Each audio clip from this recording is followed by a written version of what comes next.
Banyak tokoh kriminal itu datang dan pergi, tapi cuman segelintir yang bisa ngebangun legenda dari jalanan dan masih hidup buat nyaksiin itu sendiri.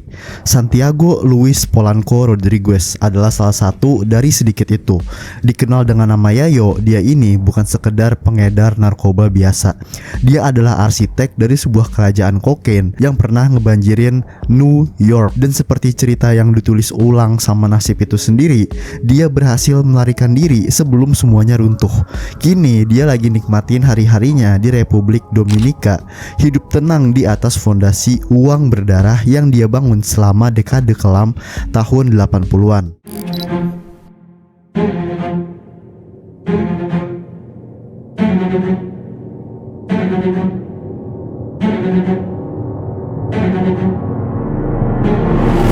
Lahir pada 16 Juni 1961 di kota Santiago, Republik Dominika, Yayo ini tumbuh besar dalam keluarga imigran yang nyari kehidupan baru di Amerika. Mereka tuh menetap di Washington Heights, wilayah keras di Manhattan yang pada masa itu jadi rumah bagi para imigran dari Kuba, Yunani, Afrika, dan tentu juga semakin banyak orang Dominika. Disitulah Yayo, masih remaja, masih polos, tapi penuh sama rasa ingin tahu. Mulai memahami bahasa keras kehidupan jalanan. Ketika teman-temannya sibuk ngejar nilai di SMA John F. Kennedy, Yayo itu malah sibuk dengan pencurian mobil, pembobolan toko, dan perampokan kecil-kecilan. Dunia kriminal itu bukan sebuah keputusan tiba-tiba bagi dia. Itu adalah habitatnya. Di jalan orang kenal dia ini dengan sebutan Yayo. Mungkin singkatan dari Santiago, atau mungkin juga karena kebetulan cocok dengan slang untuk kokain dalam bahasa Spanyol. Entah gimana nama itu akhirnya melekat dan pada akhirnya jadi gambaran hidupnya sendiri. Meski bukan murid teladan, Yayo ini nggak bisa dibilang bodoh juga. Dia tajam, cepat belajar, dan punya intuisi bisnis yang nonjol banget. Satu hal yang juga dia cintai itu adalah tinju. Di klub kecil bernama Westside Athletic Club, dia ini ngasah fisiknya itu kayak petarung sejati, bre. Tahun 1979 dia nyoba peruntungan di Golden Glove, turnamen bergengsi bagi petinju amatir. Sayangnya langkahnya terhenti di babak penyisihan. Tapi dari ring itulah dia bertemu Roberto Mejia, sesama anak jalanan asal Dominika yang punya satu kaki di ring dan satu kaki di dunia kriminal. Jadi mirip-mirip kondisinya sama si Yayo ini. Pada saat gelombang imigran baru dari Republik Dominika ini ngebanjirin Washington Heights di awal tahun 80-an, barang bawaan mereka itu nggak cuman berupa koper dan harapan, tapi juga koneksi dengan kartel narkoba yang ngegunain Karibia sebagai jalur transitnya. Sementara sebagian besar orang itu datang buat bekerja keras, Yayo ngelihat peluang di balik kekacauan ini. Dia keluar dari sekolah dan pada tahun 1982 dia udah mimpin gengnya sendiri ibaratnya. Di dalamnya ini ada adik tirinya yang dijulukin Ciki, ada Roberto sang petinju tadi yang kini jadi kaki tangannya, dan ada anak-anak jalanan yang direkrut langsung dari trotoar buat ngejalanin distribusi. Yayo ini sendiri bisa dibilang bukan sekedar pengedar, dia ini adalah pemasar, marketer. Dia ini ngejual kokain dengan merek dagangnya sendiri, Coke, sebuah plesetan dari slogan Coca-Cola yang saat itu merajalela. Permainannya gak cuman dari produk, tapi di citranya juga. Dia ngejual mimpi, sensasi, dan kemurnian dalam paket kecil. Lokasinya pun juga strategis gitu. Audubon Avenue, deket jembatan Washington, titik temu antara Manhattan dan New Jersey. Di sanalah lalu lintas nggak cuman berupa mobil dan manusia, tapi juga uang dan zat terlarang. Orang-orang dari pinggiran ini datang singgah sebentar, beli, terus ngilang kembali ke hidup masing-masing, ngebawa pulang dosa kecil dalam kantong celana mereka. Yayo paham kalau kekuatan sejati itu bukan terletak pada kekerasan, tapi dalam kemampuan untuk mengorganisir kekacauan. Dia nyiptain sistem distribusi, sistem loyalitas, bahkan sistem kontrol kualitas kriminalitas. Sementara banyak geng-geng lain yang tenggelam dalam perselisihan internal dan perang wilayah. Yayo itu naik ke permukaan karena kedisiplinannya dan ketepatannya dalam menjalankan bisnisnya ini. Dia lebih mirip CEO daripada gembong jalanan sebenarnya. Tapi dalam dunia yang dibangun dari paranoia, kekerasan, dan ketamakan ini, naik terlalu tinggi itu berarti siap jatuh sangat keras. Dan itulah awal dari bab berikutnya. Ketika nama Yayo ini mulai menggema bukan cuma di jalanan tapi di ruang rapat FBI. Tapi seperti semua kisah legendaris, dia punya satu kartu andalan yang kagak dimilikin sama orang lain, yaitu kemampuannya buat ngilang sebelum pintu penjara nutup dia. Yayo tahu kalau menangin jalanan ini nggak cuma soal kekerasan tapi juga soal mahamin pasar. Dia ini mulai ngerekrut penjual dari kalangan pinggiran kota, orang-orang dengan wajah bersih, gaya bicaranya yang sopan, dan penampilan yang kagak memicu kecurigaan. Ini tuh bukan sembarang perekrutan Yayo ini mastiin kalau setiap orang yang dia pekerjakan ini tahu aturannya. Kagak ada intimidasi, kagak ada perampokan, kagak ada kekacauan. Pembeli itu harus merasa nyaman, seperti lagi berbelanja di toko swalayan. Pendekatan ini ngebuat dagangannya itu jadi laku keras dan bisnisnya jadi tumbuh cepat. Tapi sebagaimana hukum jalanan yang kagak tertulis, kagak ada puncak tanpa gangguan. Pada 1982, seorang petugas polisi nangkep Yayo dengan senjata dan alat pencuri di tangan. Hasilnya 9 bulan dia habisin di Rikers Island. Di balik jeruji, bisnisnya ini tetap bisa jalan. Roberto, teman lamanya dari ring tinju itu, ngambil alih operasionalnya. Begitu keluar dari penjara, Yayo langsung kembali ke permainannya. Tapi kali ini dia ngebawa pelajaran dan ambisi yang lebih besar. Dia mulai nerapin strategi pemasaran yang selama ini cuma jadi teori di kepalanya. Dan hasilnya jelas gitu. Pada 1984, dia cukup tajir buat ngebeli Mercedes-Benz seharga $43.000 tunai. Tapi kejayaannya dari kokain bubuk ini akan segera disalip sama sesuatu yang lebih kuat, lebih cepat, dan jauh lebih adiktif waktu itu, yaitu crack. Zat baru ini muncul pertama kali di Los Angeles pada awal 80-an. Tapi menjelang akhir 1984, berita tentang dampaknya ini mulai ngisi halaman-halaman LA Times. Dan kagak butuh waktu lama sebelum crack ini nyebar ke timur, ke jantung kota New York, dan akhirnya ke tangannya Yayo. Nggak ada yang tahu pasti dari mana dia ini pertama kali ngenal crack. Ada yang bilang kalau 2 pengedar kulit hitam dari Harlem ini ngajarin dia. Ada juga versi yang nyebut kalau anggota kartel Kolombia memperkenalkannya sebagai bagian dari kesepakatan bisnis. Tapi yang pasti, Yayo itu langsung ngelihat potensi besar dari zat ini. Dia langsung gerak cepat nyewa 3 apartemen di Washington Heights. 1 untuk produksi, 1 untuk penyimpanan, dan 1 lagi buat penjualan. Dia ngemas barang dagangannya ini dalam botol kaca kecil berpenutup merah dan menamainya Baseballs karena bentuknya kecil, bulat, dan putih. Strateginya ini kagak berhenti di produk. Dia ngeluncurin kampanye pemasaran ala orang jalanan, yaitu pakai kartu nama, diskon akhir pekan, bahkan promo beli 2 gratis 1. Semua gimmick itu ternyata bekerja. Penjualannya melonjak, bisnisnya meledak, dan untuk ngimbangin juga, Yayo mulai ngerekrut lebih banyak tenaga kerja, ngebuka lebih banyak titik distribusi, dan ngebagi operasionalnya ini ke dalam sistem yang sangat terstruktur. Organisasinya dibentuk menyerupai kartel Kolombia, yaitu model piramida dengan manajer-manajer di setiap tingkatnya, mulai dari produksi, pengiriman, sampai penjualan. Kagak ada yang tahu siapa atasan mereka 2 tingkat di atasnya. Semua dibatasin buat alasan keamanan. Baseballs, produknya Yayo tadi, dalam waktu singkat itu jadi brand narkoba paling terkenal di kota. Penghasilannya ini bener-bener mencengangkan buat Yayo, yaitu ratusan ribu dolar setiap minggunya. Cuman dari jaringan retail doang. Itu belum termasuk penjualan grosir ke jaringan mitra lain yang bergerak lebih kecil. Yayo ini bahkan jadi pionir. Organisasinya itu adalah kelompok pertama di New York yang ngejual crack dalam skala sebesar itu. Dan seiring nama dan dominasinya ini tumbuh, begitu pula kekuasaannya. Dia mulai menjalin hubungan erat dengan kartel-kartel besar Kolombia. Mastiin kalau pasokan bahan bakunya ini nggak pernah terputus. Dengan harga murah dan stoknya stabil, dia mulai nyingkirin para pesaing. Beberapa ada yang dibeli, beberapa diajak kerjasama, kayak Ramos bersaudara yang dikenal sebagai sebagai pemain besar di distrik lain, tapi ada juga yang harus disingkirin secara paksa. Yayo nggak ragu buat ngegunain kekerasan kalau emang negosiasinya ini gagal. Dan hasilnya terlihat juga. Menjelang musim semi 1986, wilayah Washington Heights ini sepenuhnya berada di bawah kendalinya. Tapi itu belum cukup. Dia memperluas jaringannya ke Bronx dan juga Harlem, menjalin kerjasama dengan geng-geng lokal, ngebuka outlet baru, dan mencetak uang dalam jumlah yang ngebuat otoritas kewalahan ngitungnya. Pendapatan dari jaringan utama aja nyampe $440.000 per minggunya.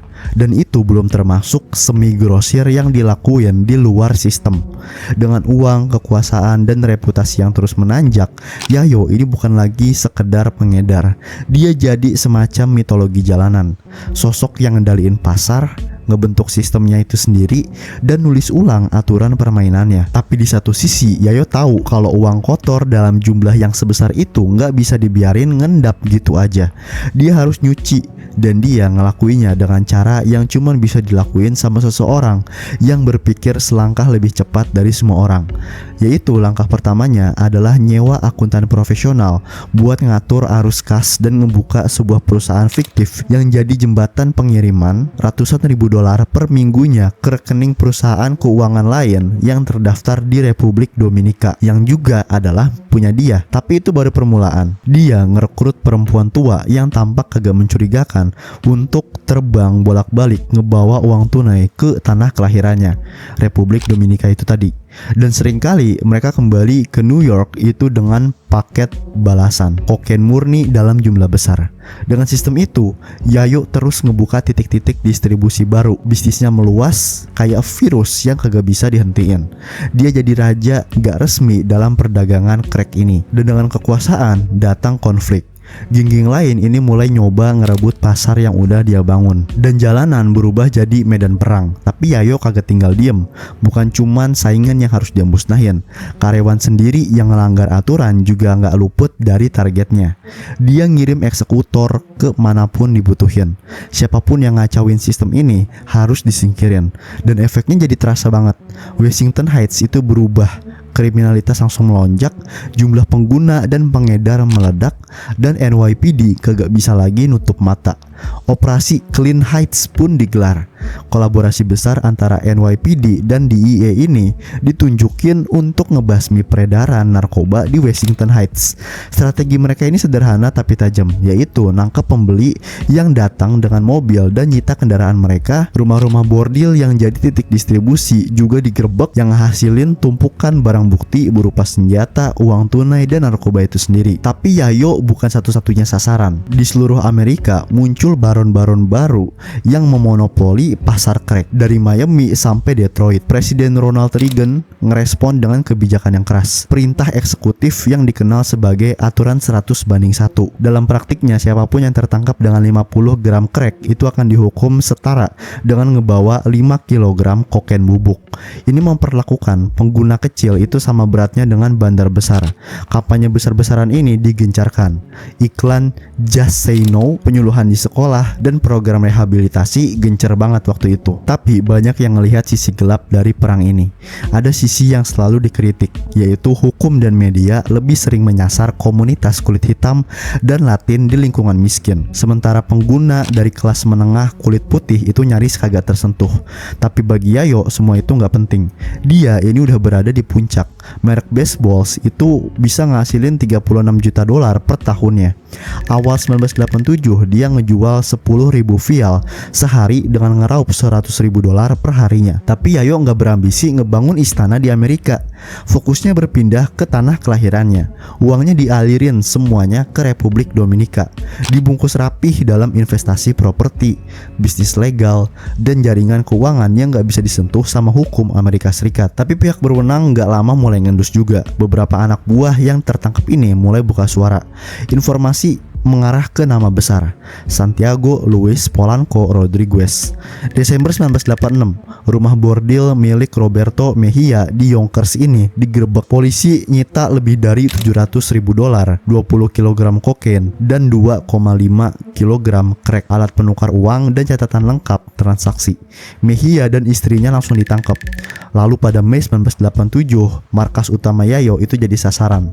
Polisi nemuin 20 kg kokain murni, senjata otomatis, rompi anti peluru, 100.000 vial kosong, masker gas, dan nangkep juga banyak orang. Tapi sang raja bisa lolos. Saat penggerebekan terjadi, Yayo itu udah dapat bocoran. Dia tetap tenang karena tahu persis apa yang harus dia lakuin. Dengan paspor palsu dan keluarganya di samping, dia naik pesawat dan terbang langsung ke Republik Dominika. Negara itu nggak punya perjanjian ekstradisi dengan Amerika. Disitulah Yayo ngilang dari radar hukum. Dan untuk sementara dia menangin pertarungan ini. Ketika aparat New York itu ngegerebek salah satu markas produksi narkoba terbesar di Washington Heights pada 5 Agustus 1987, mereka nangkep geng saudara Ramos, mitra kuncinya Yayo dalam jaringan distribusi kokain. Dan itulah awal runtuhnya kerajaan narkoba Yayo ini. Tapi sebelum badai datang, Yayo udah lebih dulu ngalirin lebih dari 20 juta dolar ke Republik Dominika. Di sana dia hidup mewah, ngendarain mobil langka senilai 100.000 dolar, dan nikmatin hidup bak bangsawan. Tapi segalanya berubah ketika sebuah cekcok di klub malam soal wanita itu micu baku tembak.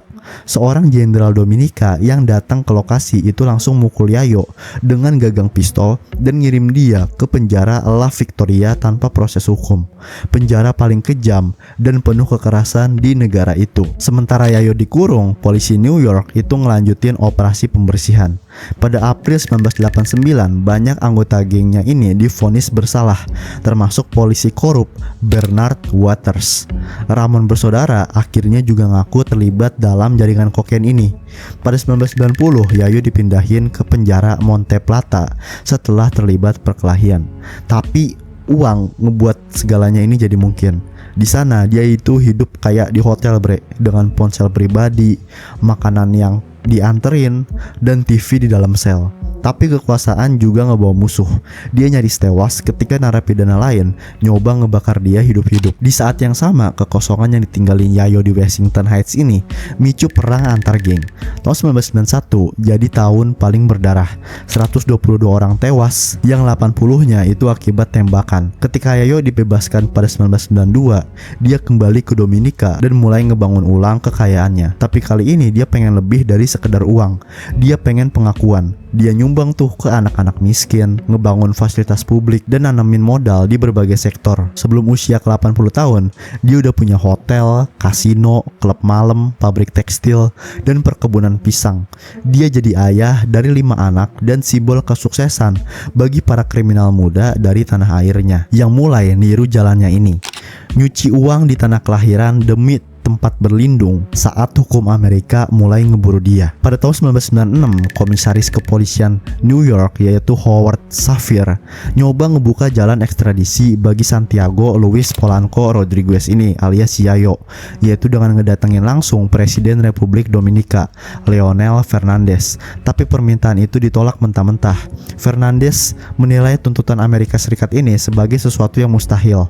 Di tahun yang sama, Yayo ngasih wawancara kepada jurnalis New York Times. Dia ngebantah semua tuduhan, ngeklaim kalau udah ninggalin dunia kriminal, dan ngomong kalau nggak ada bukti baru terhadap dia.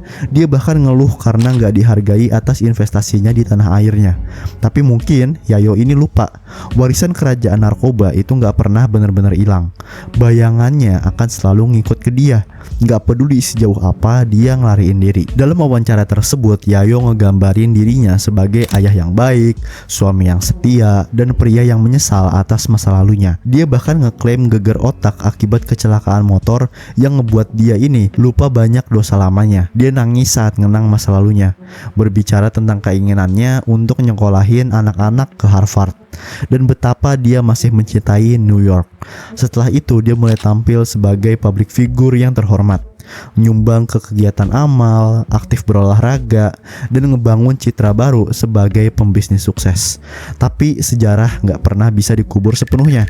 Pada 2015, Presiden Dominika itu nandatanganin perjanjian ekstradisi dengan Amerika Serikat. Tapi kekuatan Yayo di tanah kelahirannya udah terlalu besar buat disentuh hukum. Dia punya jaringan, uang, dan pengaruh. Sampai hari ini, Yayo nyatanya masih hidup tenang di Karibia, jauh dari ruang sidang dan penjara. Dia adalah anomali, Itulah kenapa gue bahas seseorang yang bisa ngebangun kekaisaran narkoba, ngehindarin keadilan, dan menulis ulang kisah hidupnya ini dengan tangannya sendiri. Oke, segitu aja buat video gue kali ini. Gimana menurut kalian? Kita udah ngebahas kisah dari si Yayo ini, orang yang sebobrok itu tapi ternyata bisa lolos. Gimana menurut kalian? Kalau kalian suka jangan lupa like, comment, share, dan subscribe channel ini. Sampai jumpa lagi di video berikutnya. Dadah.